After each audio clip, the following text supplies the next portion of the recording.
Hey everybody, we are here with Caleb Grace from Fantasy Flight. He is the self-proclaimed Saga guy, and he's going to walk through the Black Riders expansion that we just picked up here at GenCon. So we're going to go over some of the, or rather all of the player cards. We're going to kind of skip the encounter cards just so there's a surprise there later. But anywho, let's just dive in. We've got five new heroes to choose from. Frodo, Fatty, Pippin, Mary, and Sam. Every time you say Fatty, I think you're just like No, that's his somebody. name. This is given name. This is given name. That is what he is First called. off, we need to take a moment and realize this is a big moment. It's right? a big moment. We have 4 Hobbit heroes. For a lot of reasons. And a fifth for this particular We have saga. a bunch of Hobbits on the table. We finally get to see Black Riders, which That's right. is awesome. Yeah. We have Caleb, the designer Yeah. of like this, here It's to huge. discuss it with us. So we're pretty excited right now. We're jazzed. Caleb, I have a quick question for you before we start. Sure. I just want to know, like, how did you get into Lord of the Rings? I assume Exactly. you're a pretty big fan, right? Oh man, how long do you guys want your podcast to be? That'll be a long story. Give us a 2-minute version. Okay.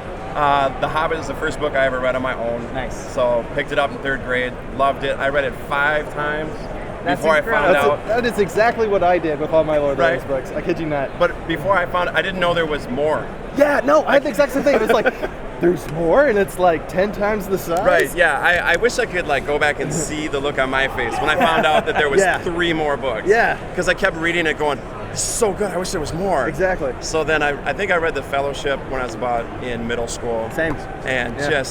just piled through over the summer, no less, right? You know, Yeah. when everyone else is outside playing, I'm like, shut up, leave me alone, I'm reading. You know? So I have been just a Tolkien fan pretty much my whole life. And then, I don't know if you guys are familiar with Middle-earth the Wizards card game. No. Made by Iron Crown Enterprises, like way back, like I think 91. Yeah.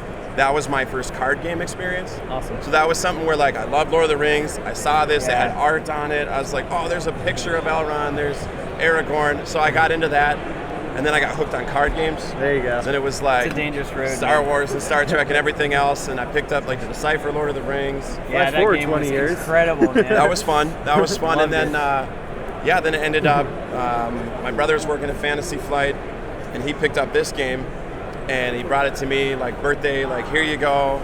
I was like, this is fantastic. This is it. This is my new game. This is what I'm collecting. And a few months later, I got an interview.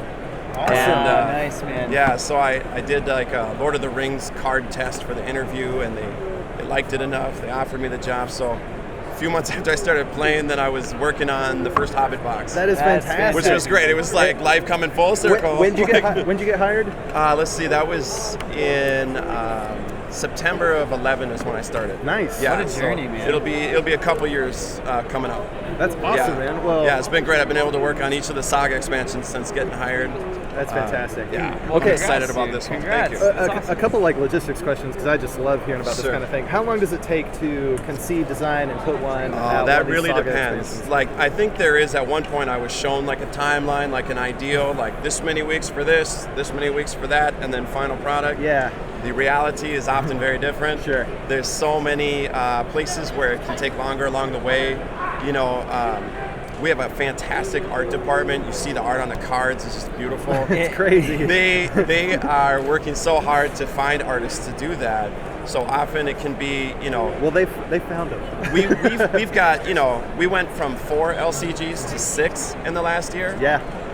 We didn't necessarily get that many new artists to jump in and fill in the We gaps. didn't so- have 50% more artists. Yeah, on so board, sometimes art can cause delays, sometimes approvals can cause delays. You know, when you license a product, everything you do has to pass muster.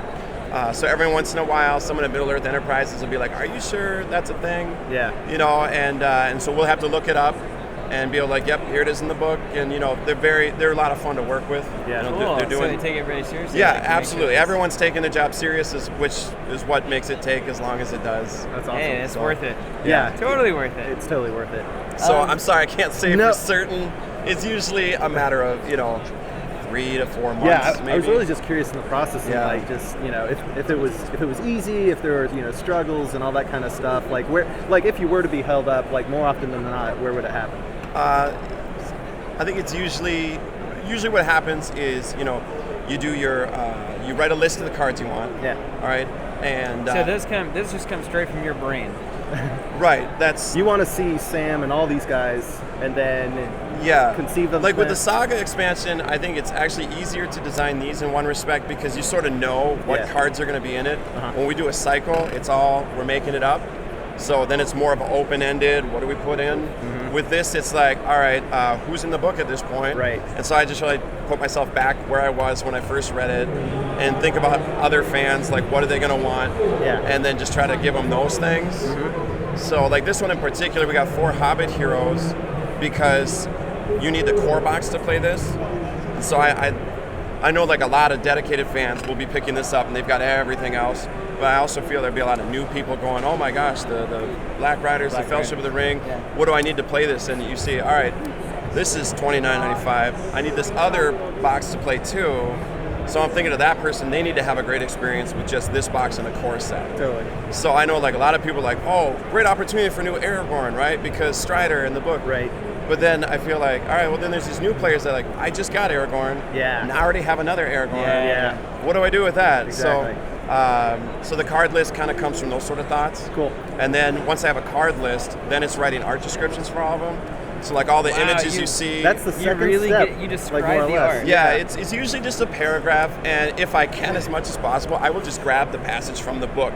Totally. Just copy and paste it right in, and I'll be like, to the artist, please draw Frodo from this moment. You know, and then it's great because Tolkien's very descriptive a lot of the time.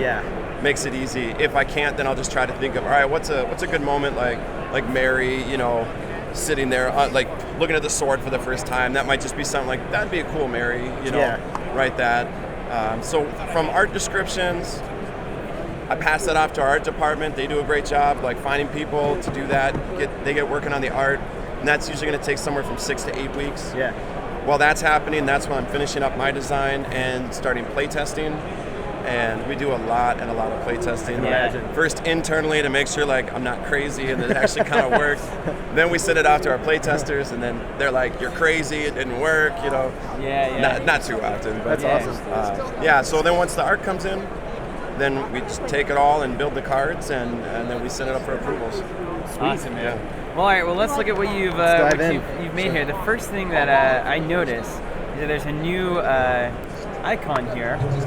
And it apparently is a fellowship icon, yeah? So how is that going to interact with this? Is this only for this box? Is it only for... I called it something different in playtesting, so I want to remember.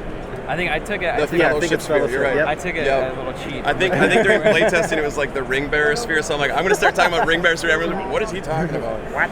Right? So is this the kind of guy, I read in there that you have to use him in this quest, so somebody playing in the game has to have him as one of their heroes. Yes. Is that right? Yes. And then you can't use him in any other quest. Right. Similar to Bilbo from the Hobbit boxes, we wanted a 4th hero, wanted everyone to have a chance to take control of Frodo. So it's sort of a balance you want to strike between bringing the books to life versus making people feel locked into just I've already read the books, I don't need to do everything exactly the same.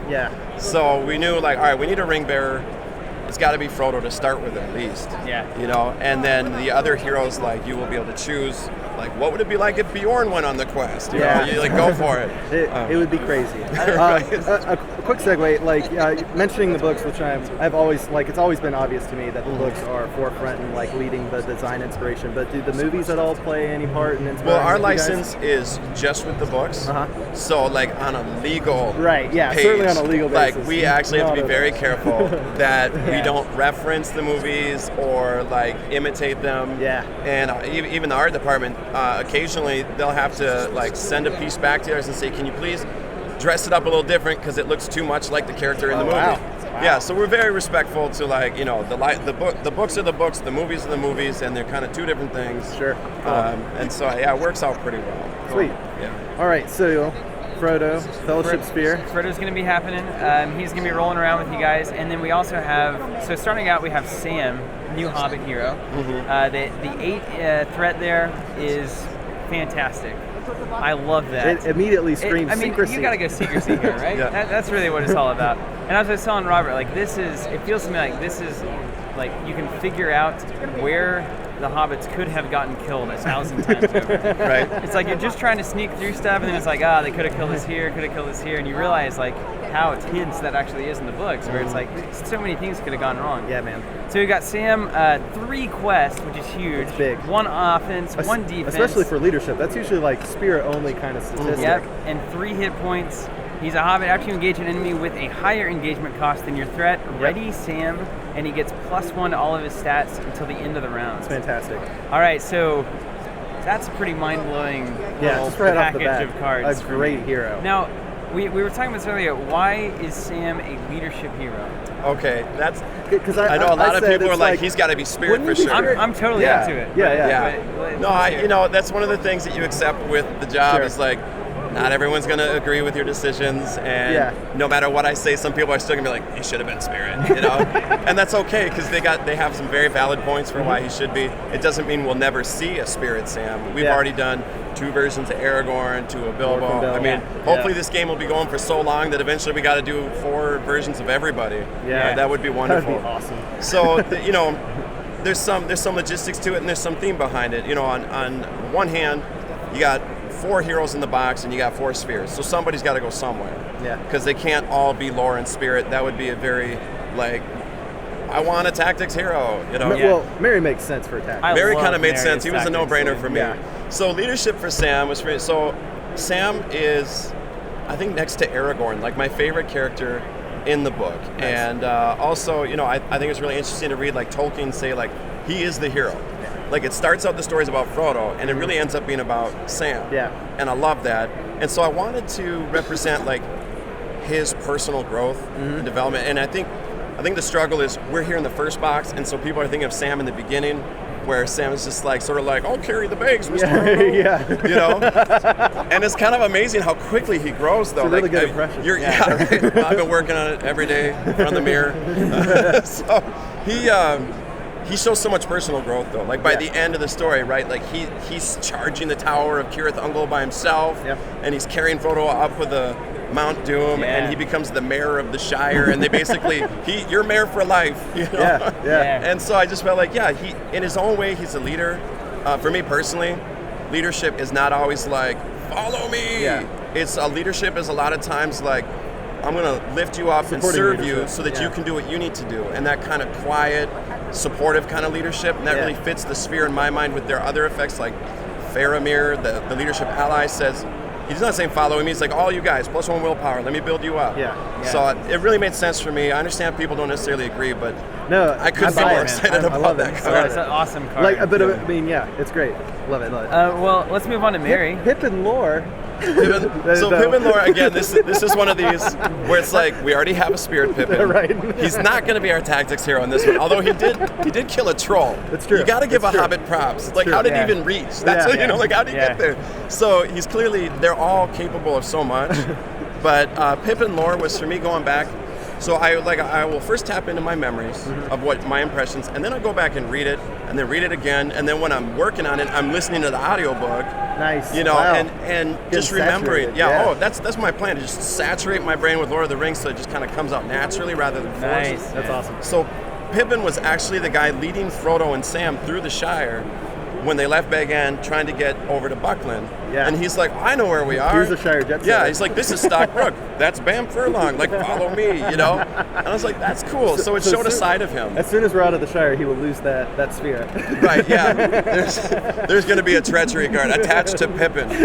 He loses all icons and skills. It'll be called Fool of a Took. That's awesome, man.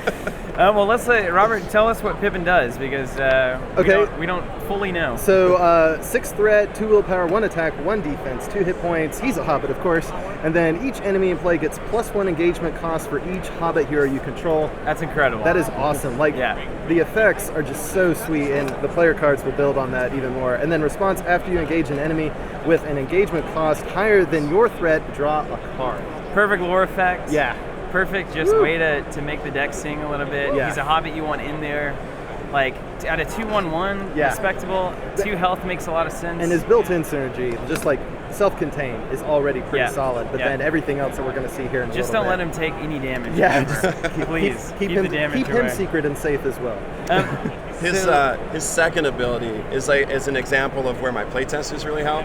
Yeah. Because his original ability was just the first line, just wow. +1 threat, and because I knew kind of what I wanted to do with the hobbits, how I wanted to. Like, I thought real hard about, they can't play the same as dwarves or elves. They need to feel like hobbits. They're sneaky and elusive and right, stuff, so they really, they want to avoid danger at all costs, but if they can't, they really rise to the occasion. Yeah. So it was a thing where I knew I just wanted something to raise the engage cost that encourages you to play hobbits without forcing you to. Sweet. Yeah. His ability will work by himself, but it works better with all three. Yeah, totally.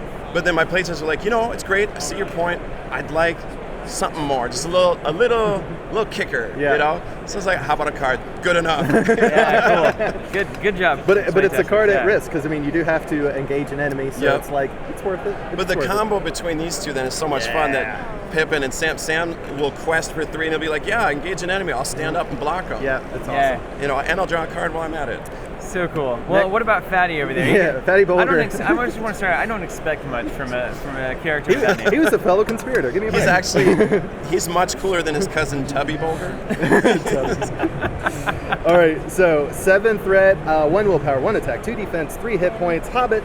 Action, exhaust Fatty Bolger to choose an enemy in the staging area and raise your threat by that enemy's threat. Is that what we're calling that threat? Engagement. That's their threat strength. Threat strength, technical term. Until the end of the phase, that enemy does not contribute its threat strength once per round.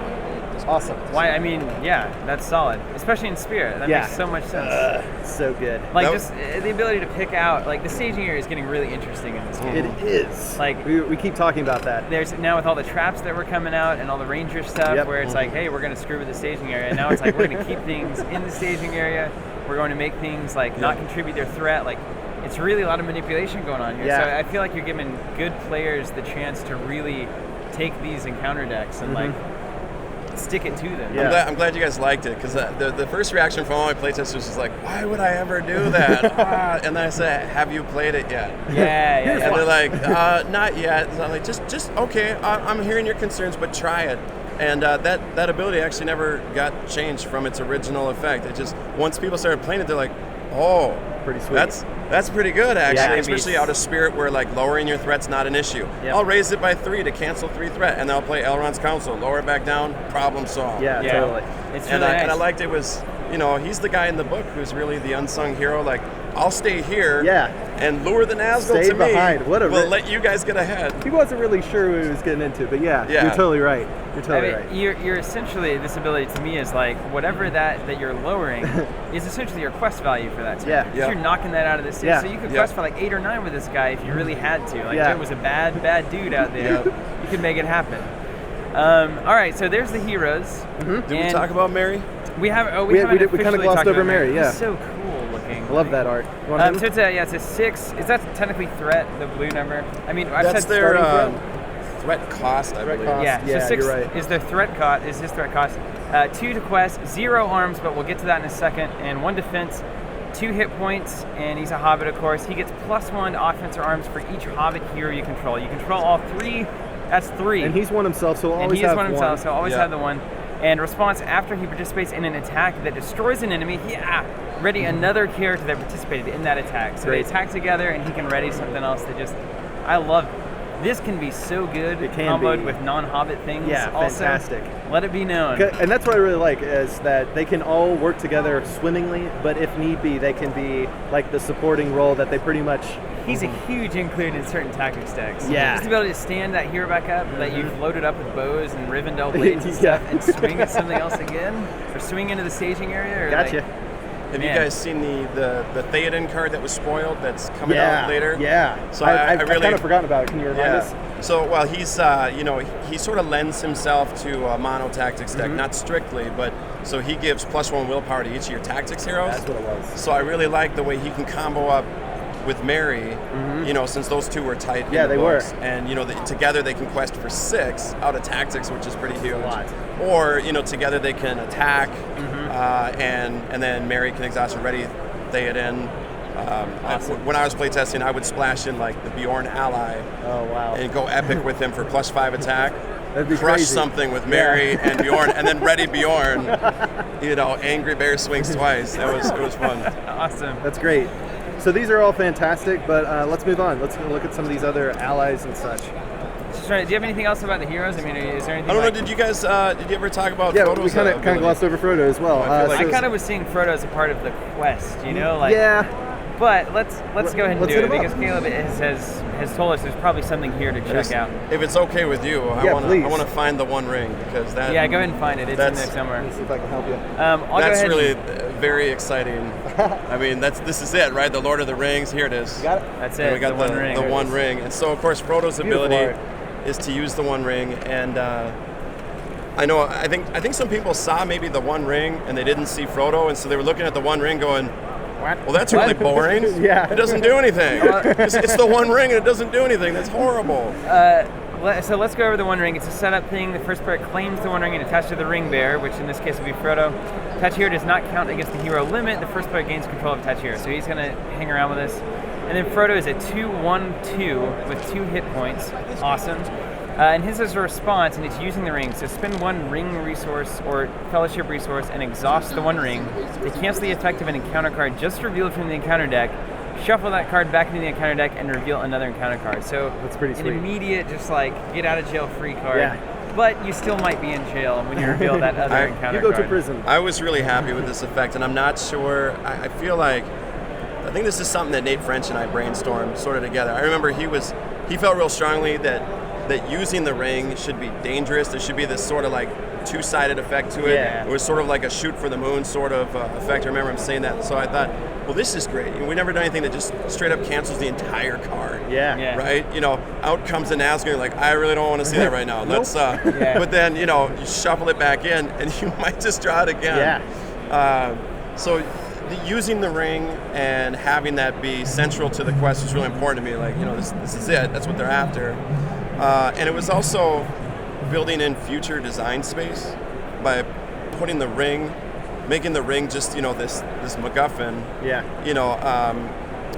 And it sort of came from that. There's that passage in the book where Frodo's trying to ask Galadriel about how come I can't do all this stuff with the ring. Like, I can't read people's minds and control it. And she's like, well, first of all, you haven't really tried. Yeah. Second of all, it gives power equal to its wearer's power, right? Uh-huh. And so I felt, the ring really is, it's more dependent on who's wearing it. Totally. And like I said, building a future design space, when you read through the rulebook, it all talks about you have to choose a ring bearer and you have to attach the ring to a ring bearer. It doesn't say Frodo, and I can't make any promises, and I'm not spoiling anything. All right, well, let's dive into the other good cards in the pack. We'll just kind of run through these guys a bit quicker. Sure. Starting with Build a Pony. I mean, I saw this card and I was just like, I just smiled. It's like, of course, Build a Pony. That's mostly what it does. It makes people smile. 2 cost, 1 quest, 1 arms there, offense, 2 hit points, and only 0 defense. So your pony's not really going to soak up much in the way of attacks, which is fine. Lower the cost to play it by 2 if you control Sam Gamgee. So if Sam's on the board, this guy comes out for free. Yeah. The pony can't have attachments, maybe a saddle or something. Does not count as an attachment. Each Hobbit character gets +1 hit point. Done, over. You're running this. If you're running Sam, this is beautiful synergy. And it's a pony because you're not having to walk, you can ride. And therefore, you're well rested and you don't have to take so much damage. And even the ponies get amazing art. It's incredible art. Unbelievable. All right, next up we have Barlaman Butterbur. 2 costs, 1 willpower, 1 attack, 1 defense, 3 hit points, 3 trait, pretty cool. If each hero you control has the Hobbit trait, damage from undefended attacks against you may be assigned to him instead. All right, so here's something that has been awesome, and that is there's a lot of cards that we're seeing that say if you control like only heroes with this trait or this sphere, like certain things happen, and that's a new direction for the game to go in. So, did you lead the charge on this, and like, what's the inspiration? Obviously, I love it. Like, I think a lot of that groundwork was laid in advance. Right out of the first cycle, you had Dane boosting characters with the dwarf trait, and then when we started doing, Against the Shadow, Lucas thought it'd be really cool to push like the monosphere. Just because it's sort of like responding to trends we see, like people building a lot of dual or tri-sphere decks, splashing in the songs to make resource management real easy, and we thought, oh, that's cool. Let's give them a reason to try something different. Yeah. And that's really the beauty of the game, is one doesn't have to replace the other. They just say now they're both equally valid. Sure. So the most important thing for us, I think, though, is keeping the game like sphere focused. Yeah. The traits are there. They're cool. They're fun to build around. But by and large, it's, we try to promote the spheres. Totally. And I'm thinking even without hobbits, I mean, this guy's okay for 3 hit points, 1 defense. Like, he can get stuff done. And like his ability, undefended attacks, to me, undefended attacks is not about the damage to the hero. It's like every like they keep getting worse too. Yeah. The past like 20 cards that we've seen, the shadow effect's like, yeah, do a damage. If it's undefended, also discard 5 heroes from the board. Or discard all of your attachments. It's like discard everything if it's undefended. Search your collection for 2 additional heroes and discard them as well. So like when we're playing, it's like somebody's blocking that attack. Yeah, it's like I don't care who it is. It's somebody's like, I'm gonna let that go undefended, and we're like, what are you thinking? All right, well, let's go to the Farmer Maggot, one of my absolute favorites. Yeah, the art again. 3 cost, 1 quest, 2 attack, 0 defense, 2 hit points. After he enters play, deal a damage to an enemy engaged with you, which is good. Yes. However, deal 2 damage instead if that enemy's engagement cost is higher than your threat. Again. So much synergy with the hobbits. Yeah. It makes perfect sense. There's not really a whole lot to say. That's a great ability. Yeah. 2 Solid attacker. unmitigated damage. Solid Straight attacker. up. And then if you get overwhelmed by a bunch of 1 or 2 hit point weenie guys, just like, oh, we'll clear them out with the farmer. Clear them out with the farmer. Maggot will take care of us. I like to think of him as him sicking his dogs. Yeah, Wolf Fang, Grip, go. Totally. All right. Next up, Halfling Determination, 1 cost tactics event action. Choose a Hobbit character. That character gets +2 willpower, +2 attack, and +2 defense until the end of the phase. You've done some good work here. Amazing. Yeah. It's amazing. And like I immediately see this and I think like, well, Mary can stand somebody up if they participate in another attack, so you get +2 till the end of the phase. So now you're looking at +2 twice. There's a lot of cool stuff that you can do with this thing. And what's really cool to me is like this is giving tactics quite a bit of versatility. It's like, do you need the willpower? Do you need the defense, the attack? Wherever you need it, wherever you feel short, it's like, oh man, I can seal that gap. And man, what art! I know, it's great all over the place. All right, this one's for you. Smoke Rings. 2 cost spirit event action. Reduce your threat by 1 for each pipe you control. Already good. Each hero with a pipe attachment gets +1 quest until the end of the phase, or willpower till the end of the phase. This is just a great multifaceted, like solid event. Like, of course I'm gonna run this. Yeah. This is spirit written all over it. It's perfect. Hey, and it is spirit. Did you write something like this on the art description? Like, I think so. I want somebody laying in a field, blowing rings of smoke everywhere. I imagine what I would like to be doing at the moment that I wrote the description. Nice. No, this was actually, I think, taken straight out of the book. Yeah. Although I think this one might be from The Hobbit. I think this might actually be Bilbo, because I searched like all of the Lord of the Rings for like, I know they blow smoke rings at some point, but there just wasn't a great moment to capture. Sure. So that might actually be Bilbo lounging. Well, it's a beautiful card nonetheless. Hey, read this card because I think it is a mind-blowingly It good is card. mind-blowing. And again, the art is bananas. So we have what is it called? Take No Notice, 3 cost lore event. Lower the cost to play Take No Notice by 1 for each Hobbit or Ranger you control. Great. Huge potential there. Super thematic. Action, add 5 to each enemy's engagement cost until the end of the round. The round. Unbelievable. The round. This is like, to me, this is the lore event that makes everyone want a lore deck in the party. We've been wanting this forever. This is awesome. It's like it's just how spirit. It's like, well, we need spirit because we gotta keep our threat down. Yep. And it's like we need lore because if things go wrong, they can always save us with this card. Yes. That is so good for zero. For zero. Really for zero. Potentially It's really zero. for zero. Yes. Yes. Love it. All right, we got a fellowship event. Frodo's Intuition, 2 cost action. Each hero you control gets +1 willpower until the end of the round. Draw 1 card for each Hobbit hero you control. Another multifaceted event has 2 effects. Very cool. And if the first player, which might be you, and you have an array of hobbits under your control that are also heroes, you could be drawing 4 cards. Oh yeah, easy. Easy. And card draw in Lord of the Rings sometimes can be difficult to come by. Yes. You got to plan for it. You got to make it happen. And when it happens, your decks run like clockwork. It's a beautiful thing. Awesome. This is one of my favorites. It's not the favorite, which I'll probably go crazy again when I see this card. But anyway, we have a leadership attachment, 1-cost Hobbit Cloak. It's an item attached to a Hobbit hero, limit 1 per hero. Attached hero gets +2 defense when defending against an attack made by an enemy with an engagement cost higher than your threat. Again. Woo! That's so cool. It is really cool. I'm really happy with that one because it's conditional. Yeah. It's really when I was playing, you do eventually reach that point where your threat's gone up high enough, and then you're going, oh, I'm only 1 defense again. Yeah. That's not good. And that's where you bust out the take no notice. Exactly. During the combat phase, you'll play it. Somebody have a Galadrim's just to Bounty? boost your defense. Yeah, that's what I really like about the enemy attacks, and you go, uh-oh, that might do it. So you play this in response. Yep.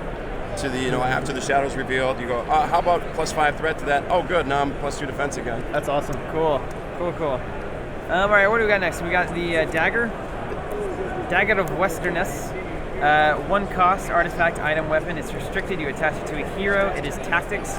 Attached hero gets +1 to their offense, +2 instead if attacking an enemy with engagement cost higher than your threat. Again, kind of use thing. Sometimes it's great. Sometimes it's really great. And these cards allow us to kind of dictate those terms, which is very important. I have a quick segue. Sure. This, along with Bill the Pony, this was one of the cards that made me smile quite a bit, just because it really shows that somebody knows a lot about the Lord of the Rings. Now, is that you? Like, who do we point a finger at in terms of being like the Lord of the Rings expert? Like, I think honestly, most everyone involved in the game everybody's is just very familiar. Awesome. That's great. Every now and then, I will kind of actually, just because I have an irrational attachment to the lore. Same. I just really for me, it's my childhood wrapped up in that. So I want to make sure this is how it really is, and sometimes you just gotta tell the CEO that he had the lore just a little mixed up. Actually no, the Witch King was in Minas Morgul, not Carn-Dûm at that time, and pull out the appendices and show him. Didn't I email you that timeline? But very respectfully. Sure. No, Christian's a huge Lord of the Rings fan. It's fun No to work way, with really? him on this. Oh gosh, yes. Awesome. Yes, yeah, that's Lord of the Rings and Star Wars and Dune, and those are what got him into this industry. Robert's freaking out. So he's a lot of fun to work with on this stuff. I need to go buy that guy a beer and just talk about things. Oh, yeah. All right, so yeah, this is awesome. I was so glad to see this because it's particularly for people who aren't really familiar with the books, it's suddenly Aragorn presents these swords out of nowhere, and it's no, but wait, those are actually very significant for very real reasons. So I was really glad to see this. So okay, this is my favorite card. You're doing it. Okay. This is my favorite card.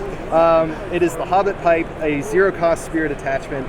Item pipe, attached to a Hobbit, limit 1 per character. Response, after your threat is reduced by an event, card, effect, exhaust Hobbit Pipe to draw a card. Simple, cool, casual, easy. Man. Exactly what a Hobbit Pipe would do. You're just chilling. I mean, it's just it's not game breaking, it's just nice. It's very nice. It's exactly what the Hobbit Pipe represents to me. And the art is just, again. Yeah, art is amazing. You're about to go on a journey. I remember writing that art description. Whose pack is this? What's that? Whose pack is this in the art? Do you have a? Oh, I'm not sure. I think this art description was just I need a Hobbit pipe. Just like a Hobbit pack, It's not like I was going to spend 10 minutes just describing what it should look like. So I was really expecting there's a Hobbit. Instead it's here's a masterpiece. Nice. That's awesome. Wow. Again, great card. Love it so much. Finally, Robert finishes off because it has elf in the name, and I know you're really an elf. I'm an elf fan. So anyway, we have Elf Stone. It is a 1-cost lore attachment attached to the active location. Attached location gets +1 quest point. Response, after attached location leaves play as an explored location, the first player puts 1 ally into play from his hand. That is juicy. Significant. Juicy. A little bit, you take a little chance, It's a little bit harder to explore. Yep. But if you find it, which is essentially exploring the whole thing, you get a free ally. Yeah. I'm digging that. I like this a lot. I am correct in saying +1 quest point essentially means it's 1 harder to quest out. Yeah. Yep. Solid. Yeah, that's right. The idea was Aragorn took a moment to, what is this? What does it mean? What's its significance? So investigating that location a little more. And it pays off. So that's pretty much all the player cards. That's what we've got. We're not going to dive into the encounter cards because it's a lot of fun just to play those out and see how it goes and see what happens. Good shot. All right, so that is essentially the Black Riders Expansion. Caleb, thank you so much. Really, I truly appreciate your time. Thank you. Yeah, I know thank you're you, a busy sir. man here Thanks at a lot, GenCon, guys. and all the work you put into this game and the expansions, they've been Tremendous. fantastic. Yeah, I'm glad you guys like them. They really do get better every single time. Yeah. Like, the quality just keeps going You say up. my early stuff is bad. No, I'm kidding. I'm kidding. But yeah, every time we get a new thing, we look forward to it. We're just like, because we always know it's going to be more interesting than the last, which seems hard to do. So thanks, Caleb, and thank you guys for watching. We really appreciate you guys. We will catch you on the next video. We got plenty more stuff coming from GenCon. And if you want the Black Riders, it is the pre-order on the store. Why wouldn't you get it? It's the greatest thing ever. Caleb here just designed it. He put his heart on the line for this thing. It's the culmination of his entire life. You owe it to him to see his work in action. So thank you guys. We'll catch you next time. Thank you.